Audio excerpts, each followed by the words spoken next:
Hey everybody, it's Jim and welcome back to another lesson of Introduction to Korn Shell. Last time we went over pattern matching, and just to review, we learned how to match an exact string, and we learned how to add question marks within a search pattern to represent a single character, and we also learned how to use an asterisk in a search pattern to represent 0 or more of any character whatsoever. Now we're going to go over another search pattern, which, to be totally honest with you, I have never ever used this in any of my Korn shell scripting, but I wanted to show it to you just so you have it. Now this is what it is right here. If a question mark is in front of a pair of parentheses, what it means is what is inside of the parentheses is optional. You don't have to have it, but if you have it, that's okay.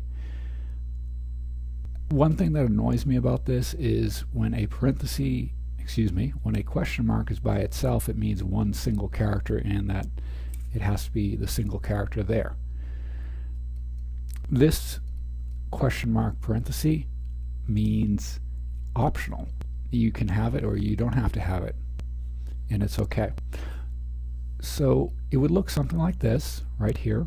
Normally you'd want to have other strings on either side of it, or this will match whatever the pattern is or not, and this will match right here any one of these three patterns. The vertical pipe there means or. So what this means is it's okay if you have pattern 1 or pattern 2 or pattern 3, and it's okay if you don't have anything. So looking at an actual example, say you have or know somebody who's named Tom, and you're looking through some letters you sent him and you put him into a Korn shell program because you wanted to see how many times you referenced his name. Well, sometimes you call him Tom and sometimes you call him Tommy, and either one is acceptable. So in this case, this is the pattern we're searching for. And what it says is, okay, you have to have TOM, all lowercase, and optionally you have to have MY. So either Tom or Tommy will match perfectly fine. Now looking at another example right here. And just a reminder, you do not want to put any of these in quotation marks, because when you put this stuff in quotation mark, it removes any of this magical special meaning that the open square brackets and the closed square brackets have, and the question mark and the parenthesis. It actually takes it as literal if you have it in the quotation marks. So what this looks for, okay, this right here, it's optional. But this right here is required. So we're going to need a John, a pattern match of John, either with a lowercase j or an uppercase j, and optionally you can have the word John end with ny, boy, or nie. So what this matches right here is the name John with a lowercase or uppercase j, Johnny with a lowercase or uppercase j, John Boy with a lowercase or uppercase j, and Johnny with a lowercase or uppercase j. And once again, you can only have one of these patterns for the match. So if you had Johnny Boy, that would not match.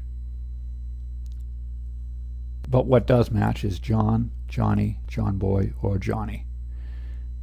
Okay, let's take a look at another example of how you use this question mark parenthesis format. Here's an example of Ann will work fine, but Anna or Anne, Ann or Anna or Ann with an E will work fine. And as you may remember, when something is inside of square brackets, that means pick one of them. Pick one of those characters. So what we're saying is and is fine by itself, but optionally you can have whatever is within the parenthesis. And what's in the parenthesis? Well, a choice between an A and an E, because that's what the square bracket means. The choice between whatever single character is in there. So once again, this matches and with an E at the end, or and with an A at the end. Okay, so the last thing I wanted to show you was this one, and it brings out a couple points. One is that when you have the question mark parenthesis, it doesn't have to be at the beginning of the string or at the end of the string. It can be in the middle. And so let's digest this because it's a little bit complicated. Let's break it down. Okay, so we know we need the CH, and we know we're going to need 01 dot text at the end. But this stuff right here is optional. So by itself, this will match ch 01 dot text. That's perfectly good. However, optionally, you could have this, or you could have this. So this one's the easier one, so we'll look at this. So CHAPTER 01 dot text. That's an okay, a valid response. That one matches that test. Now let's look at this. This says that if you have, this says we want to start with CH, and then we want AP, but we're not sure if there's going to be a T. So this T right here, because it's in a question mark parenthesis format, is optional.